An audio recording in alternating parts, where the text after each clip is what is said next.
चलो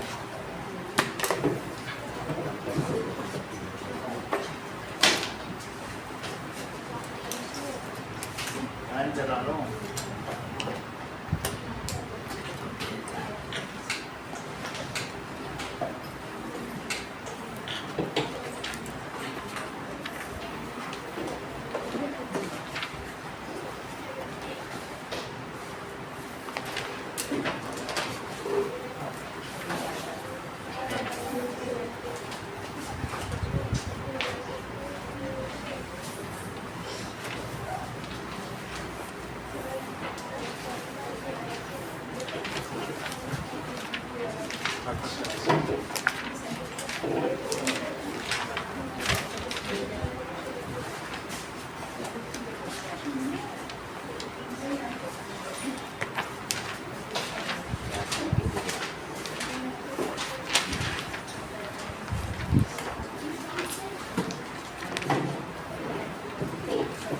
चालू कर देना।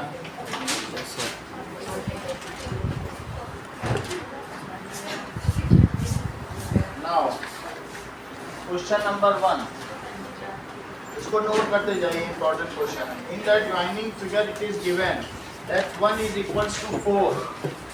ये दिया गया है कि 1 4 के इक्वल है and 3 is equals to 2। 3 is equals to 2, ये चीज दी गई है।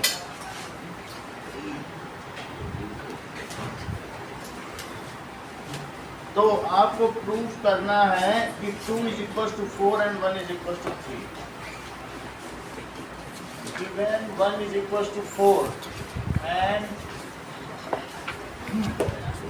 3 is equals to 2, तो हमको प्रूव क्या करना है?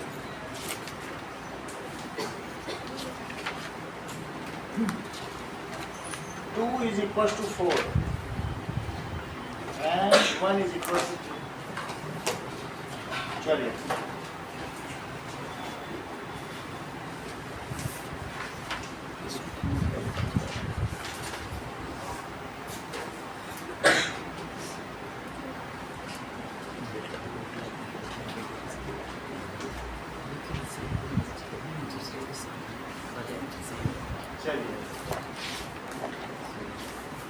प्रूफ क्या करना है? इफ ऐसा दिया, if 2 is equals to 4 then 2 4 के इक्वल है, then 1 is equals to 3। अब चेक करो इसका प्रूफ। अगर 2 4 के इक्वल है, ये गिवन है, और क्या गिवन है कि 1 भी 4 के इक्वल है। इससे क्या पता चलता है? इससे पता चलता है two things are equal to same thing, things which are equal to same thing are equal to one another। axiom 1 ठीक है, things which are equal to same thing are equal to one another। So इससे 1 2 के equal हो गया। This implies कि भाई दो चीजें एक के इक्वल है, ये भी दिया था तो ये भी दिया था, तो ये इक्वल हो गए। अब ये इक्वल हो गए, फर्दर हमको ये भी दिया है कि 3 भी 2 के इक्वल है। ये तो गिवन है ही कि 3 भी 2 के इक्वल है। फिर से लिखो कि फ्रॉम एक्सियम 1, यही एक्सियम 1 है, फ्रॉम एक्सियम 1 अगेन, तो 1 is equals to 3 hence 2। Question number 2 कहा गया है y minus 25 is equals to 40, find by using Euclid's axiom। तो अब देखिए, if equals are added to equals then the wholes are equal। तो हम जानते हैं कि if equals are added to equals, then the wholes are equal. तो इसलिए add 25 to both side, दोनों तरफ 25 ऐड कर दो, तो y माइनस 25 और प्लस 25, और उधर भी 45 प्लस 25। तो देखो जिज्ञासा, मैंने इधर भी 25 ऐड कर दिया, इधर भी 25 ऐड कर दिया, सही है। तो क्या हुआ बताओ, ये y आ गया और ये क्या आ गया, दैट इज इक्वल्स टू, ये 40 था ना, तो 40 प्लस 20 दैट इज 65 है इसको। अब देखो क्वेश्चन पूछा गया है, define y if 2y plus 25 is equals to 40. So if equals are subtracted from equal, if equals are subtracted from equal, then remainders are equal. इसलिए 2y plus 25 minus 25, it is 40 minus 25, that is subtract 25 from both sides. तो मैंने दोनों तरफ से ऐसा कर दिया है, तो 2y it is equals to 15, halves of equals are equal. अगर हाफ्स कर दिया जाता है तरफ तो क्या होता है, इक्वल होते हैं कि नहीं, तो that is halves of equal are equal, ठीक है। तो अब देखिए इधर भी हाफ करो और इधर भी हाफ करो, तो इधर क्या आ जाएगा, y is equals to 7. Question number 4 दिया गया है कि दो ट्रायंगल्स, दो सर्कल हैं जो एक दूसरे के सेंटर से पास करते हैं, ये इसके सेंटर से पास करता है, ये इसके सेंटर से पास करता है, this is P, this is Q, this is R and these intersect at R. So that is P and Q are centers of circles of equal radii. Prove that PQ is equals to PR is equals to QR. Solution, जो PQ है और ये जो PR है, ये इस circle का radius है, जो इधर वाला लेफ्ट हैंड साइड का सर्कल आप देख रहे हैं, ये और ये दोनों इसके रेडियस हैं। So PQ is equals to PR, that is radii of same circle. इसी तरीके से अब ये PQ और RQ या QR ये इस सर्कल के रेडियस हैं, तो वो भी इक्वल होने चाहिए। So PQ is equals to QR, again radii of same circle, things which are equal to same thing, ये दोनों ही चीज़ें PQ के इक्वल हैं, इसलिए ये दोनों चीज़ें आपस में इक्वल होंगी। Things which are equal to same thing are equal to one another.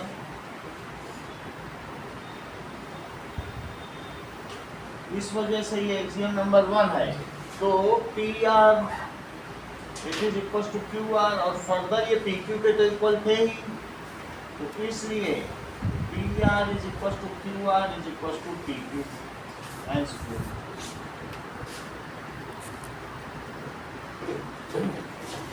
अब देखिए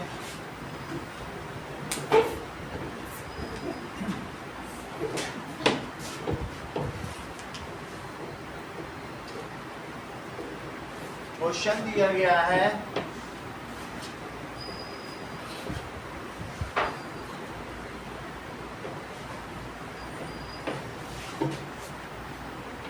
B.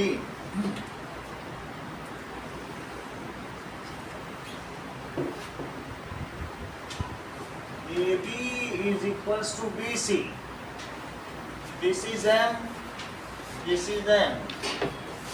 तो given है AB is equals to BC और BM is equals to BN. To prove AM is equals to CN. अब इस prove कराओ.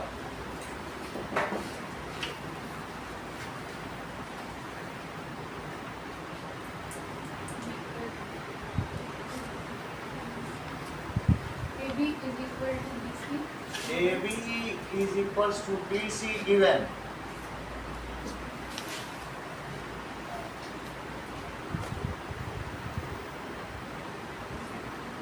Aniket, Sir, AB is equal to BC given and BN is equals to BN given. BM is equals to BN given.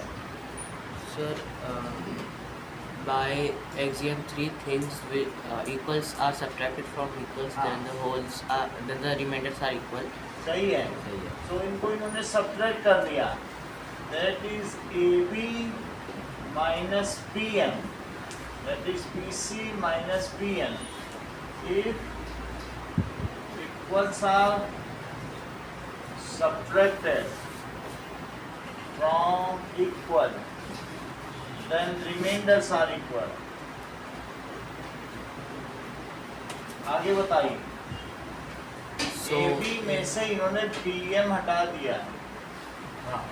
So AM is equals to CN, hence और proof. इसी तरीके से BC में से इन्होंने BN हटा दिया. That is CN. Hence proof. अगला सवाल देखिए.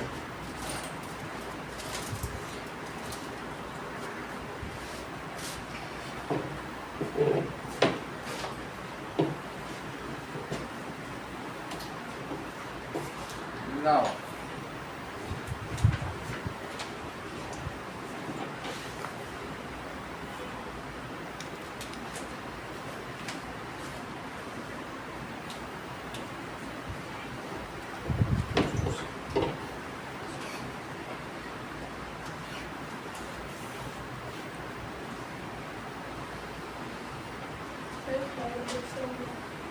क्वेश्चन हाँ बोलो. क्या?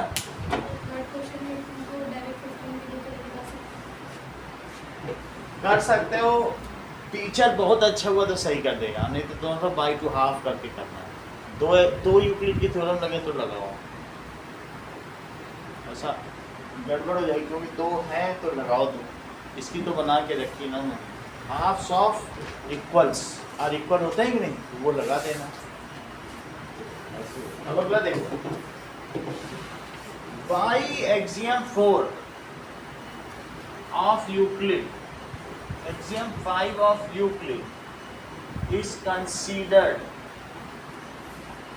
as universal truth. So that is whole is greater than the part. Whole is greater than the part. As part is taken out from the whole only.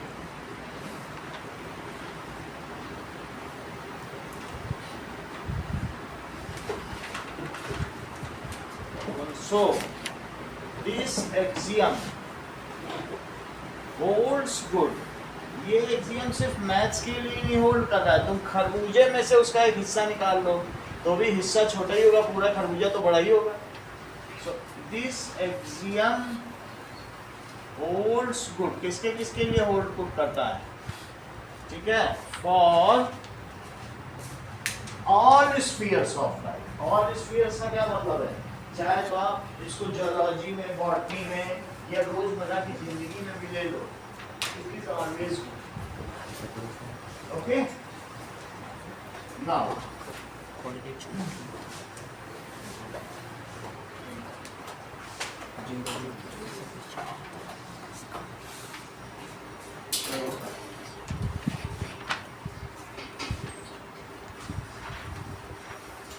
All goods for all states of all fields of. अगला सवाल देखिए. In any field, part cannot be greater. अब देखिए,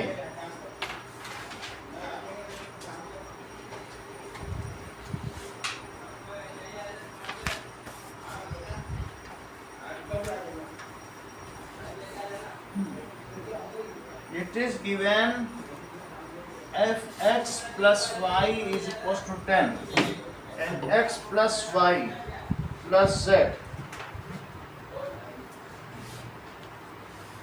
it is equals to 15. Find z. Divya.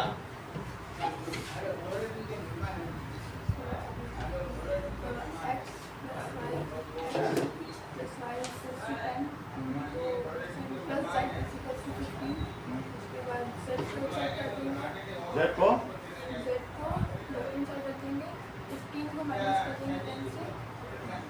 चलो. Now Rohit.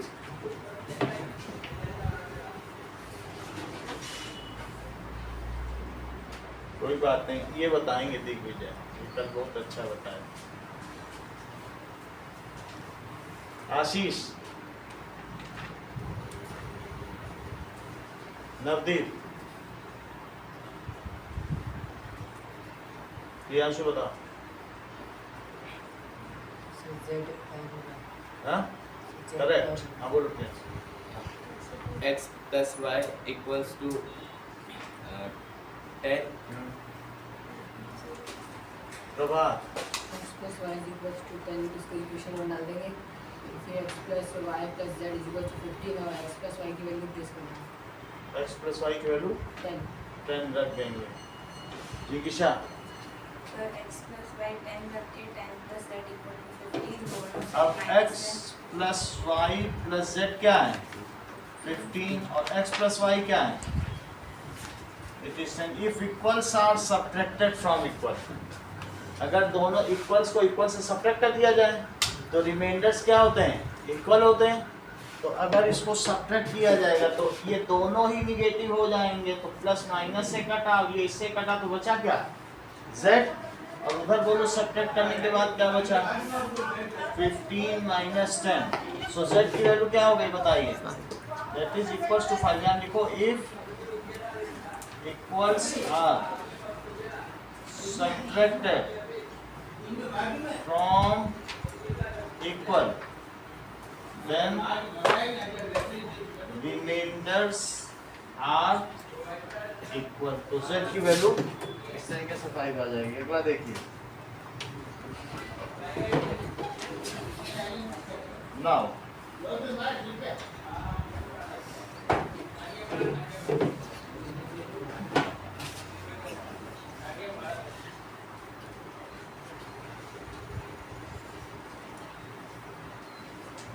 Question पूछा जा रहा है Ashish. John has the same age as Mohan. Ram is having same age as Mohan. So John is having same age as Ram. Which axiom do you infer to conclude this? Axiom? Yes. Axiom 1. अब आगे देखिए.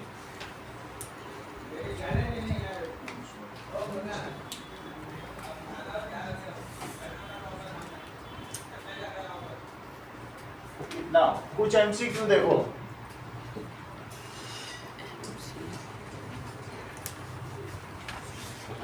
Greek जो यूनानी लोग थे, इसमें यूक्लिड भी आते हैं. That is inductive reasoning.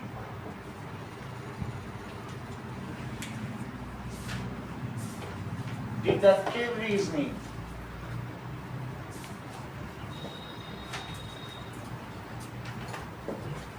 Then both A and B and practical use of geometry. Both A and B. Practical use of, अभी इसको मैं समझा रहा हूं। जो वेदों में आगम और निगम कहा गया है वही मैथ्स में इंडक्शन और डिडक्शन। चलो,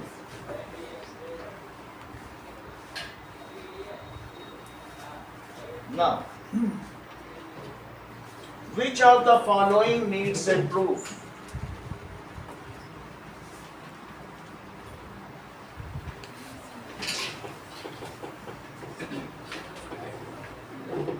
Axiom, propositions,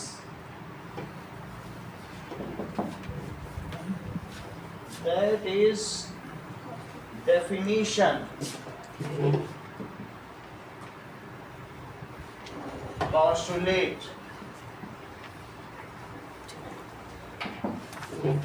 श्रेया कौन सा करेक्ट है? Sir, D. B? Yes, sir. D. हाँ? Sir, postulate theorem. postulate, ठीक है। तो जैसा कि श्रेया ने कहा कि प्रोपोजिशंस करेक्ट है क्योंकि इसी को थ्योरम भी वो कह रही हैं। भाई प्रोपोजिशंस को तो थ्योरम भी कहा जाता है ना। चलिए अगला देखिए। Pyramid is a solid figure.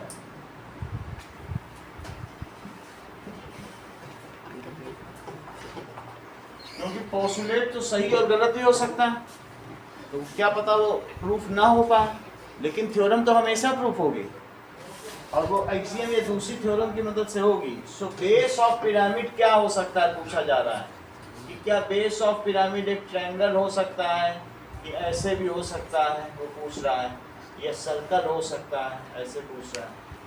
क्या हो सकता है बेस ऑफ पिरामिड, ऐसा वो पूछ रहा है। Base of pyramid is only A triangle.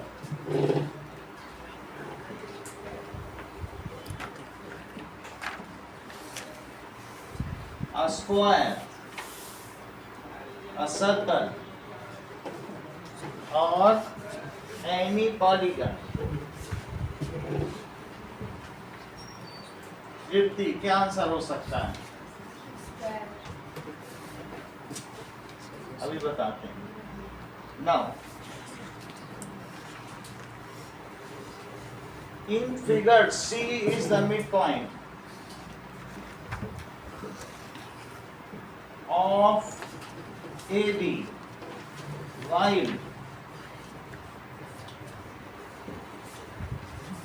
P is the midpoint of AC and Q is the midpoint of CB. P is midpoint of AC and Q is midpoint of CB. तो बताना है आपको कि AP is equals to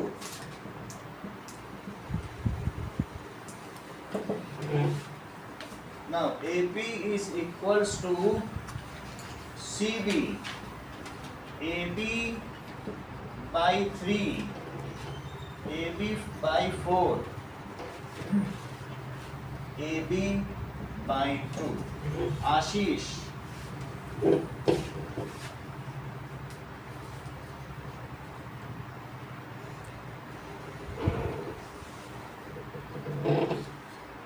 हाँ आरिश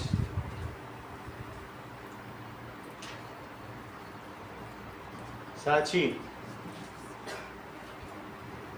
रिद्धि लवनिका बताओ। हाँ संजना बोलो। AB by 4 ठीक है।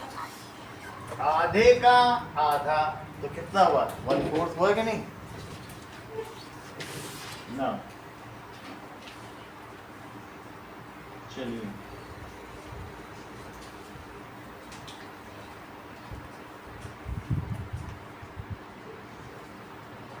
define a condition of a line segment AB such that C is called midpoint of AB.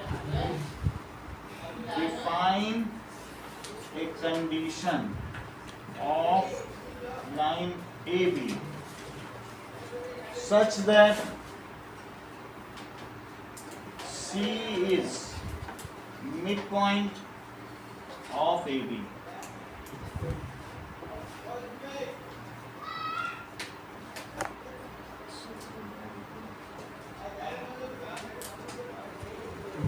Now, if A, B, C are collinear, then name all the line segments formed by them. If A, B, C are collinear, name all the line segments formed by them.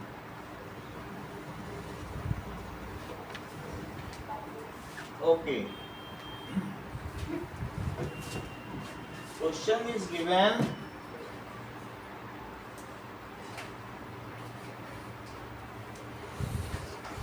that AC is equals to DC.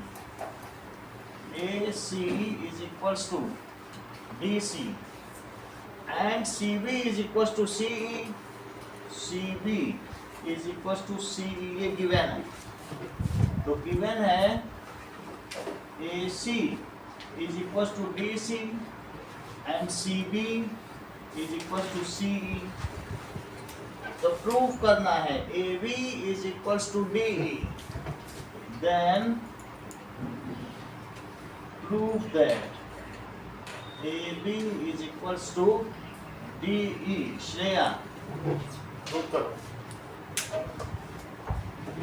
Sir, AC is equal to DC. और CB is equal to CE. CB is equals to C. तो given है तो sir subtract minus कर देंगे. Subtracting correct. इतना ठीक जाएगा.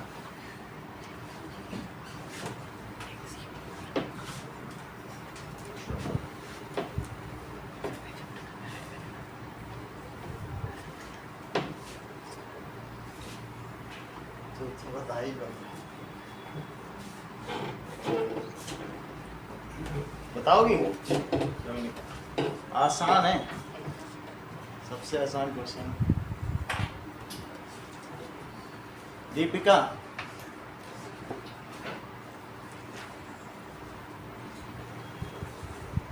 आशीष, तो बताते थे जब शुरू में आते तो सब तो तुम ही बताते थे. बताओ. चलो आवेश.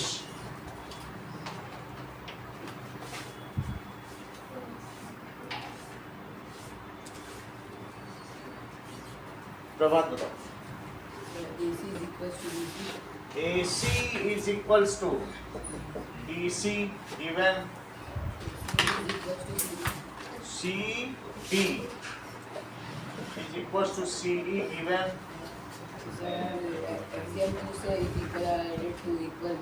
If equals are added to equal, axiom 2 ये लगाना चाहते हैं. AC plus CB और DC plus CE.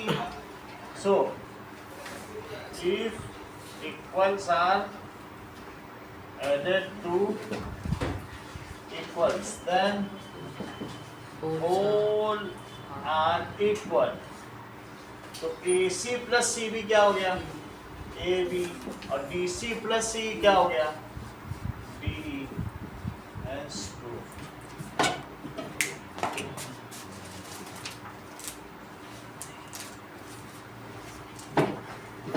अगला सवाल देखें. Now question number 6. 6th question इसी में का देखो. That is कहा गया है A, B, C are collinear points.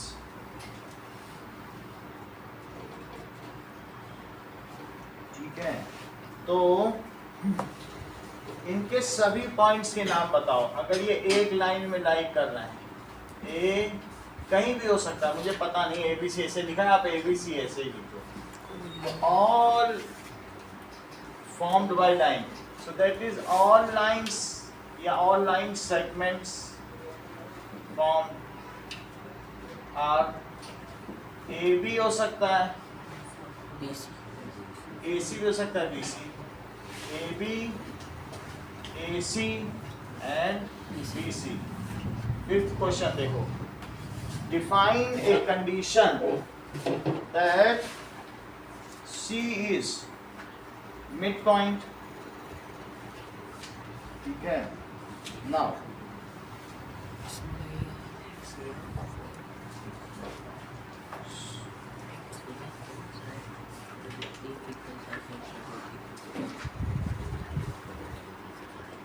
चलिए,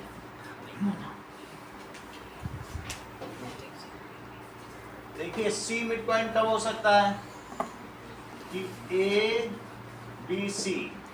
तो पहली कंडीशन क्या होनी चाहिए, conditions that C should be collinear. पहले तो क्या होना चाहिए, C should be collinear with A and B.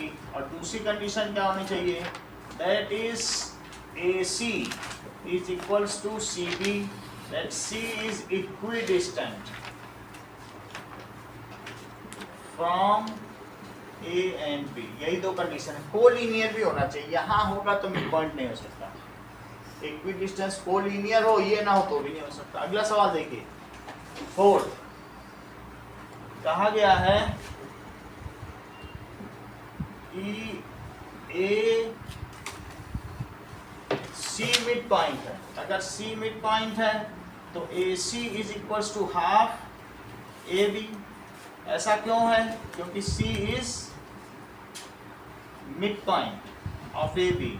फिर पी किसका मिड पॉइंट है, तो पी मिड पॉइंट है, तो बोलो ए पी क्या हुआ, क्या हाफ ए सी हुआ। चेक करो, अगर पी को तुम मिड पॉइंट मानते हो, सही है, तो AP अपने वाले का हाफ हुआ। ऐसा इस वजह से हुआ because P is mid point of, P किसका मिड पॉइंट है, AC का। यहाँ तक बात समझ में आ गई। अब AC की value, that is put value of AC into 2। इसी में AC की क्या वैल्यू डाल दोगे, ठीक है। अब जरा देखें, ऐसा ना भी करना चाहो, बोलो डबल्स ऑफ इक्वल थिंग क्या होता है, डबल्स ऑफ इक्वल थिंग भी कर सकते हो। तो क्या चीज हो जाएगी, 2AP is equal to AC। ये तो कर ही सकते हो। तो क्या लिखें, दैट इज, दो तरीके से बता रहा हूँ, दोनों समझ लो। तो बोलो 2AP क्या हो जाएगा, 2 times of half of AC। देखो दोनों तरफ मैंने डबल किया है। ऐसा करने से क्या 2AP AC के इक्वल हो गया, और इसमें आपने कौन सी एक्सियम यूज की होगी, that is doubles of equal things are equal to each other. अब देखो, जो तुम्हारी पहली इक्वेशन है और दूसरी इक्वेशन है, क्या इनमें वन साइड इक्वल आ रही है। तो things which are equal to same thing are equal to one another.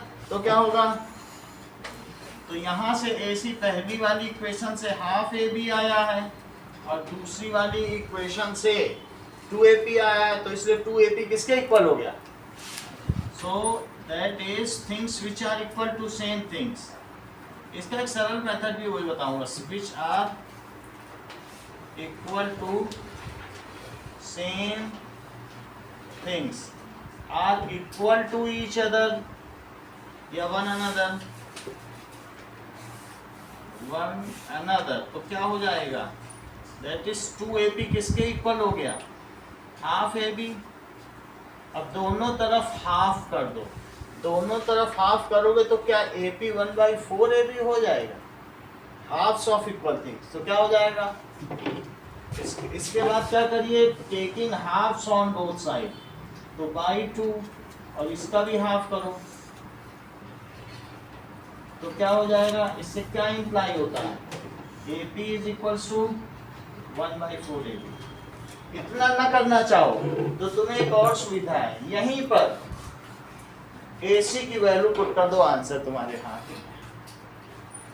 AP क्या है बोलो, हाफ, और AC को तृप्ति क्या रखोगी जरा बताओ तो यहाँ से, हाफ AB और आंसर आपके हाथ में। लेकिन ऐसा करने पर फिर आप यूक्लिड की कोई एग्जाम नहीं लगा पाएंगे, क्योंकि अभी तक कोई लगे ही नहीं। तो उसके लिए मैंने इतना आगे बढ़ के काम किया, क्योंकि यूक्लिड का सवाल है तो यूक्लिड की एग्जाम लगनी चाहिए, एक दो बहाने से ही लगा। ठीक, सही है ना।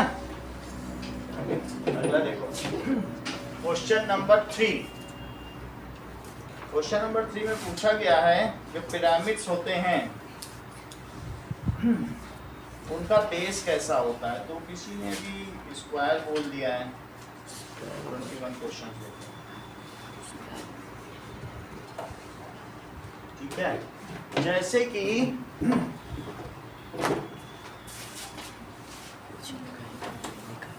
ये पिरामिड्स हैं, तो अब इनमें कौन सा पिरामिड है?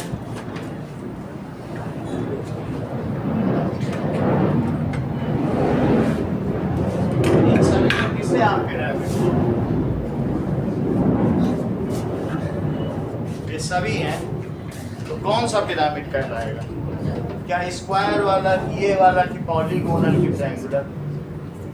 तो ऑल शेप्स, यानी कोई भी पिरामिड होता है तो क्या होता है, वो किसी भी शेप का होता है। ठीक है, तो pyramid can have any shape.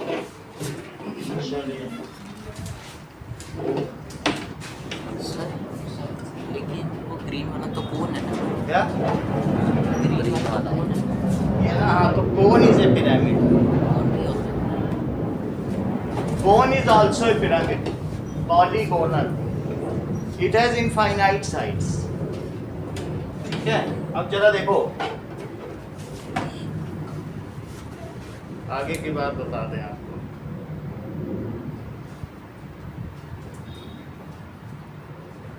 Cone is a pyramid,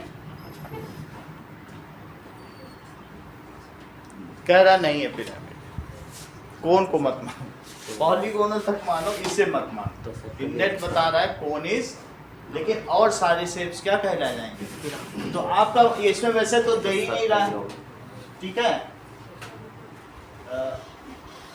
is only pyramid is a solid figure only है। अभी और से चेक करते हैं, क्योंकि इस बुक में तो चारों बता रहा है। एनी पॉलीगन, इसमें सर्कल नहीं दे रहा है, सर्कल हटाओ। Triangle, square, triangle, square, rectangle, लिखो, उसे एमेंड कर लो।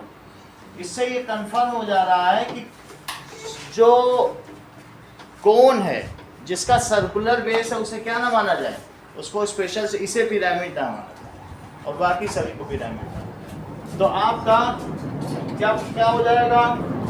एक और लिख दीजिए, दैट इज एनी पॉलीगन। ये सभी तो पॉलीगन ही है। अगला सवाल देखिए, question number 2, which of the following needs a proof. इसका आंसर श्रेया ने पहले ही दे दिया है। अब हम लोग नंबर 1 क्वेश्चन पर आते हैं।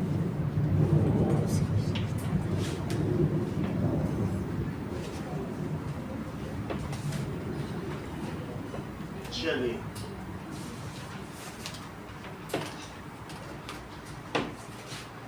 क्वेश्चन नंबर 1 कहता है कि on which reasoning does it,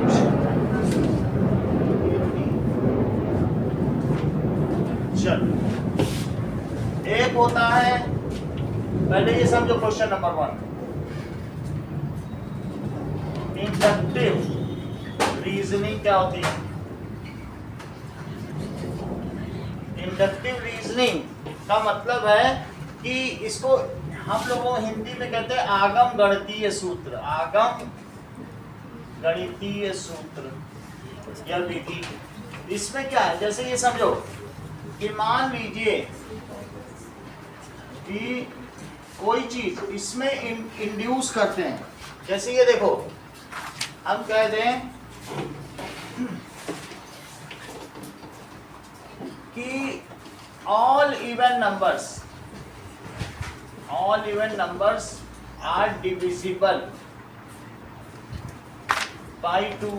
तो मैं एक एक करता जाऊं कि 2 को, 4 को, 6 को, 8 को, और ऐसे ऐसे 12 को, 14 को, फिर और 192 को। तो मैं ये कहूँ कि ये भी डिविजिबल, ये भी डिविजिबल, ये भी डिविजिबल, ये भी डिविजिबल, ये भी डिविजिबल, ऐसे करता ही चला जाऊँ। तो मैं कहूँगा चूँकि सभी इवन नंबर डिविजिबल है, so it can be concluded that it is divisible by 2। बोलो बात समझ आ गई? फिर से समझो।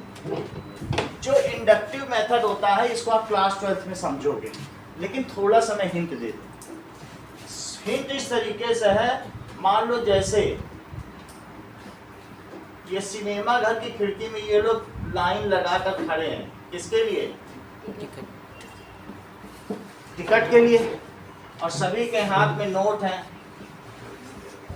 ठीक है, पैसा देने के लिए। और यहाँ पर जो बैठा हुआ व्यक्ति जो सबको टिकट देगा, कबूतर नहीं, ठीक है, यहाँ तक बात सही है। अब ये अगर इसका मतलब है क्या पहले को टिकट मिल रहा है, हमें ये चेक करना है। इंडक्शन मेथड क्या होता है? इंडक्टिव रीजनिंग, क्या पहले को टिकट मिल रहा है? फिर हम देखेंगे अगर बीच के किसी को मिल रहा है तो क्या उसके अगले को मिल रहा है। अगर ये दो चीज सही हो जाती है, क्या पहला नंबर डिविजिबल है? अगर बीच का कोई है तो क्या उसका अगला इवन नंबर डिविजिबल है? अगर ये दो चीज हो रही हैं तो जान जाना कि सभी को टिकट मिलेगा।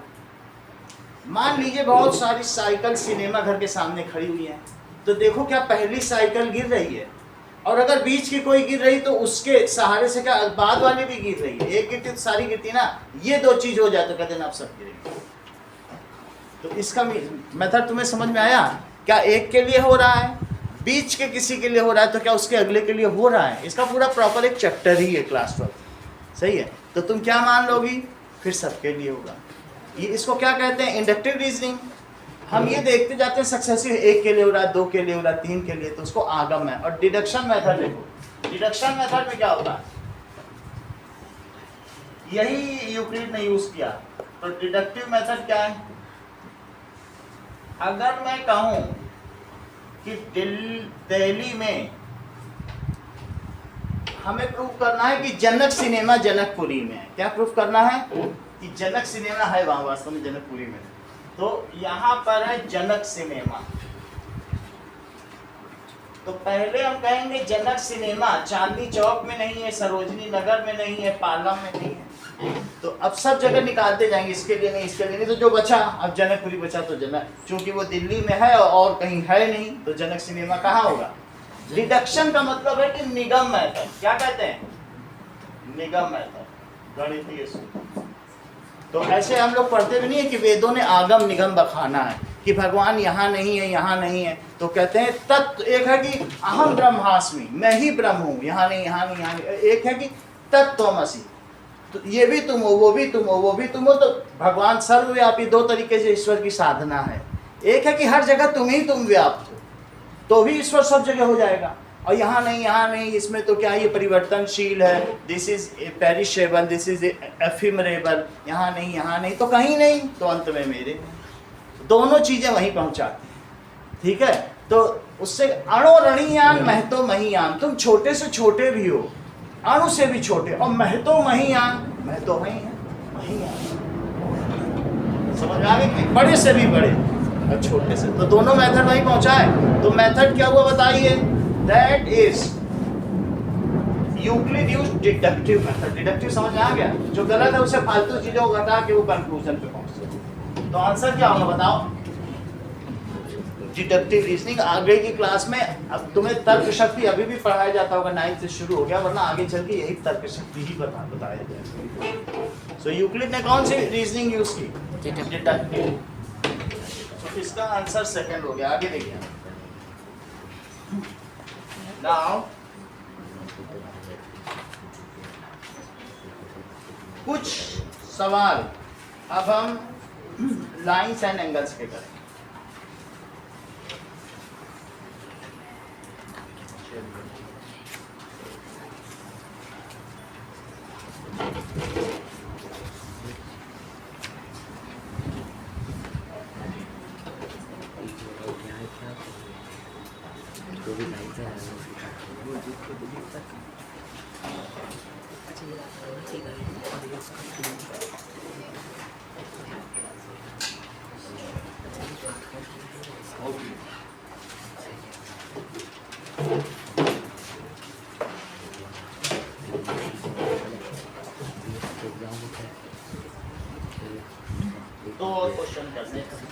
एक और है यूक्लिड के, करो important.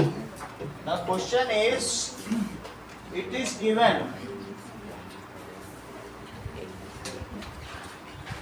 X Y Z and this is q p। तो गिवन है qx is equals to half xy, half xy। इसी तरीके से px is equals to half xy। तो और qx is equals to px, ये भी दिया है। आपको प्रूव करना है कि X Y is equal to X Z, X Y is equal to X. इसका सोल्यूशन देखिए, चलिए नाउ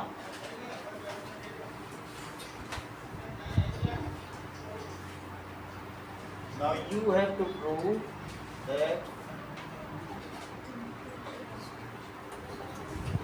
qx क्या दिया है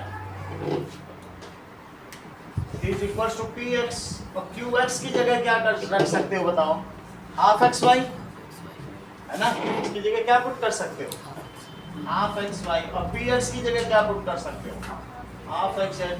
तो ये गिवन है, आप चाहे तो इन्हें इक्वेशन नंबर 1 लिख लें और इसे इक्वेशन नंबर 2 लिख दें, ठीक है। गिवन इन या फ्रॉम इक्वेशन नंबर 1 एंड 2। अब देखो यहाँ तक की बात हो गई, आगे अब इस क्या करें, जो वो हाफ है वो इस हाफ से कट जाएगा। कटता तो इसमें कुछ नहीं, that is double of same things are equal to each other, double of. अगर काट दोगे तो फिर यूक्लिड की ज्योमेट्री आधे नंबर तो सिर्फ इस एक्सियम के हैं, इधर उधर तो कुछ ले ही नहीं जाना होता, जोड़ सकते हो घटा सकते हो। अगर मैं तुमसे कहूं कि x plus 2 is equals to 4, तो तुम 2 उधर नहीं ले जा सकते, ऐसे करो x plus 2 minus 2 is 4 minus 2, so x is equal to, यहाँ ये किया जाता है। इसी तरीके से आप शिफ्ट कुछ नहीं कर सकते, जोड़ सकते हो घटा सकते हो मल्टीप्लाई कर सकते हो डिवाइड भी कर सकते हो। अगर मैं आपसे कहूं कि x by 4 is equals to 2, इसको सॉल्व करो तो कैसे करोगे, दोनों में हाफ हाफ करोगे तो x by 8, एक बार डबल करो एक बार और डबल करो, 2 बार डबल करो, 4 से भी नहीं मल्टीप्लाई कर सकते, क्या कर सकते हो बताओ, ऐसे दे दिया है सवाल, 2 बार डबल करो, 2 बार एग्जाम करो, तो एक बार डबल करोगे तो क्या होगा, double of same things are क्या होता है बताइए, इक्वल टू ईच अदर, एक बार और डबल, तो फिर क्या हो जाएगा, बोलो बात समझ आ गई कि नहीं। तो that is equals to 2x, चाहे तो अब इसे कट कर, यहाँ आप कट कर सकते हो, तो अब इसको क्या करो, x by 2 is equals to 4, फिर से डबल करो, तो दैट इज क्या हो जाएगा बताइए, 2 into x by 2, तो ऐसे ही करो, x is equal to, बोलो बात समझ आ गई ना, इसी तरह से करो। अब क्या करोगे, double of same things are equal to each other, तो इसलिए क्या हो जाएगा, 2 times of half xy, it is 2 times of half xz, तो 2 से ये कट गया, तो xy किसके इक्वल आ गया, xz। अगला सवाल देखें, क्वेश्चन पूछा गया है कि एक फिगर दिया,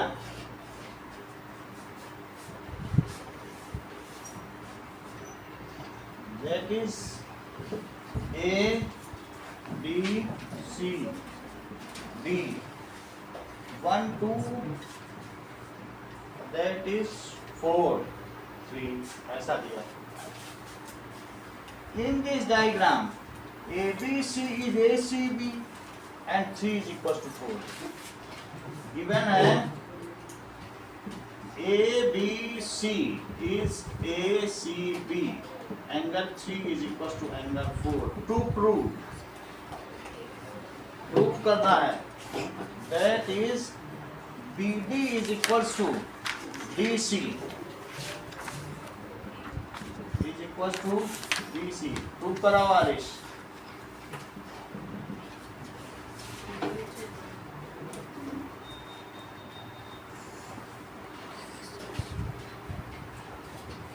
Angle हाँ बोलो. angle ABC angle is equal to angle ACB. Angle ABC is equals to angle ACB.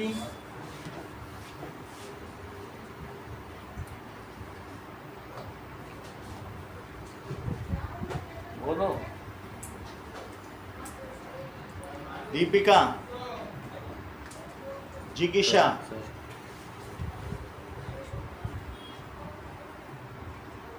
बताओ. angle 3 is equal to angle 4. 3 is equals to 4. Angle 4 is equal to angle 3. Angle 4 is equals to angle 3. If equals are subtracted from equals, the If remainders equals are subtracted from equal,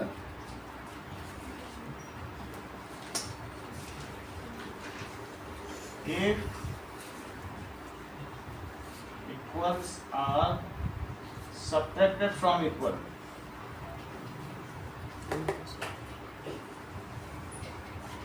then remainders are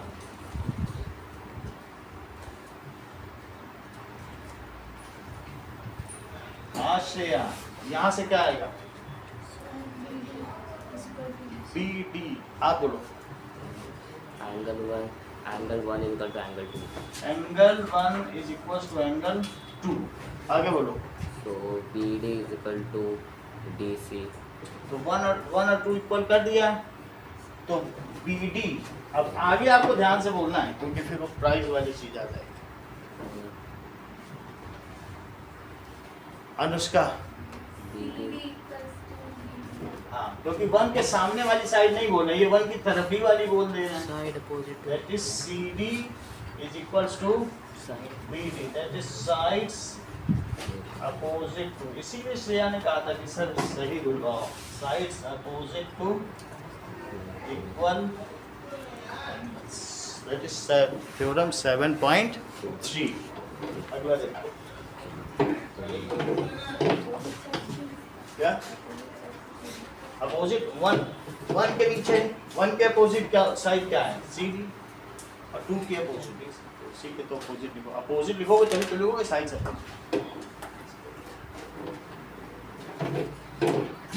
चलो अब अगला देखिए.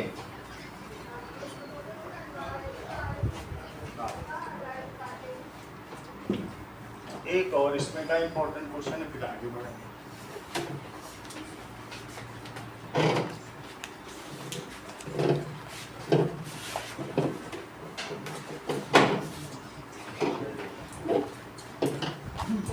PQ is a line segment 12 centimeter long.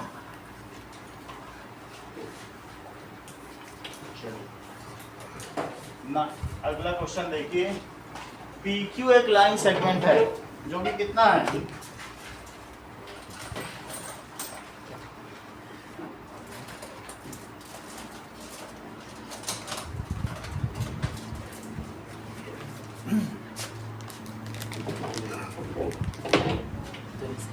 12 centimeter long. PQ is line segment 12 centimeter long. R is a point in its interior. R is point in its interior. Or such that PR is 8 centimeter. 8 centimeter है. Then find QR.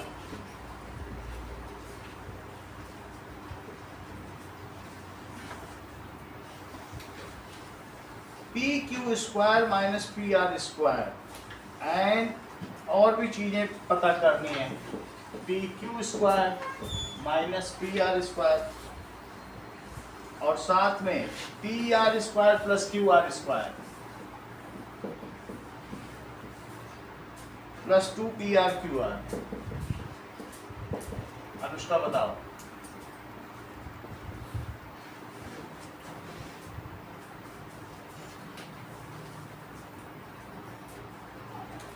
PQ is a line segment जो कि 12 centimetre long है और इसी में R एक इसके interior पर पॉइंट है such that PR is 8 centimetre.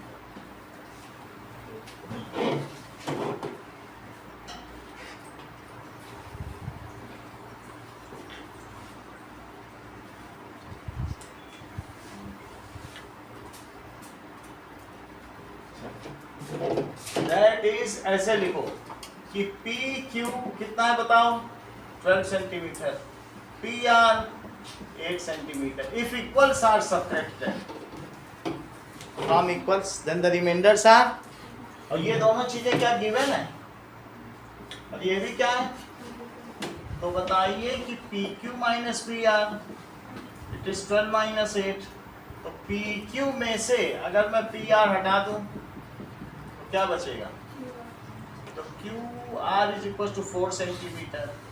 अब आगे देखो ये तो एक चीज आ गई तो P Q square minus P R square तो पी क्यू कितना है और पी आर कितना है दैट इज 144 माइनस 64 तो ये कितना आ गया और ये भी कह रहा है कि P R square plus Q are square plus 2 P R Q R तो इससे क्या आ जाएगा पी आर कितना है 8 सेंटीमीटर क्यू आर कितना है 4 सेंटीमीटर टी आर कितना है तो 2 into 8 into 4 that is 64 plus 16 जो कि 80 हुआ 8 2 just 16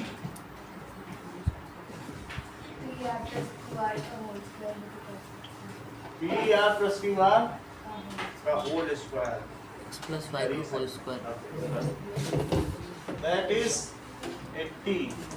80 में 60 जोड़ो तो क्या 144 सही बताया आपने। चलिए आगे देखो लाइंस एंड एंगल्स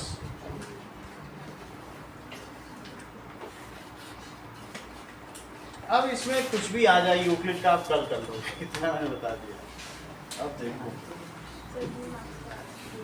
जितने का भी आएगा आगे के लिए भी सही है अभी हाथ ईयर लिया तब कर लो एक बार करा दिया ठीक है चलो अभी तो शाम की भी क्लास है हो जाएगा बहुत कुछ हो जाएगा कोई कुछ भी नहीं छूटेगा।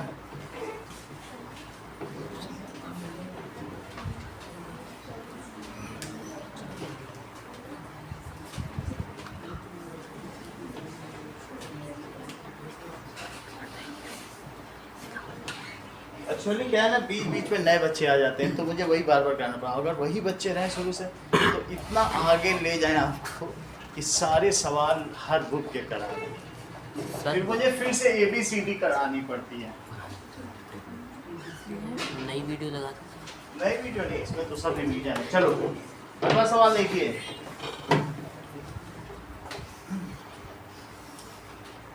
if two angles are complement of each other then what is the type of each angle आशीष के लिए सवाल सरल सवाल है इसलिए if two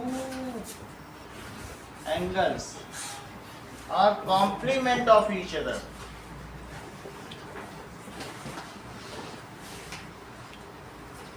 then what is the type of each angle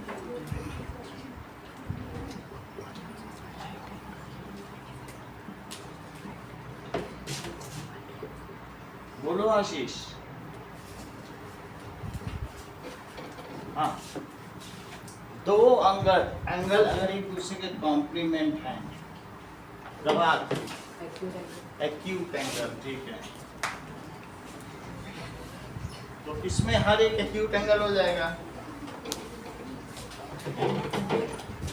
एक और क्वेश्चन पूछा आशीष का तुमको पेन दे ना find the measure of an angle which is 24 degree more than its complementary find the measure of an angle which is 24 degree more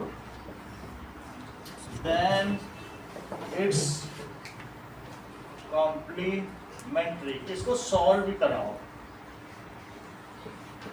बोलो Ashish. Let one angle is A, तो दूसरा क्या होगा बोलो। देन अदर एंगल बोलिए आशीष। बहुत अच्छा। Then Navdeep बोलिए। Sir, 24. बोलो। 24. ये ज्यादा अच्छा होता है, इट इज सो अट्रैक्टिव। हाँ संजना, हाँ बोलो। हाँ बताओ। 90 माइनस ए, रिद्धि। ए प्लस 24, क्योंकि वो उससे 24 डिग्री ज्यादा है, तो यदि एक ए हुआ तो दूसरा 24 ज्यादा है कि नहीं, आगे भी बताती जाओ।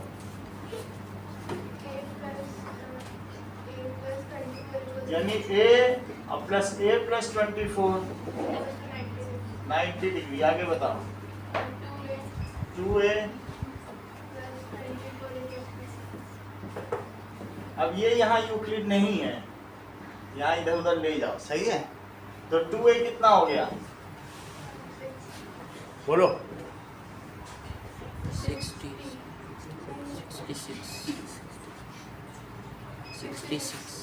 66 डिग्री, तो a कितना हो गया। तो a प्लस 24 कितना हो गया। 33 प्लस 24 तो कितना हो जाएगा 57 डिग्री। तो एक एंगल क्या हुआ, तो टू एंगल्स क्या क्या हो गया बोलो। Two angles are 33 degree and 57 degree, ठीक है ना।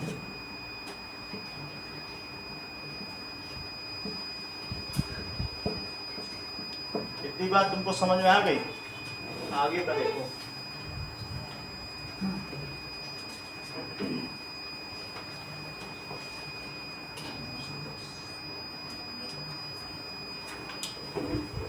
लाइट का पता ही नहीं, लाइट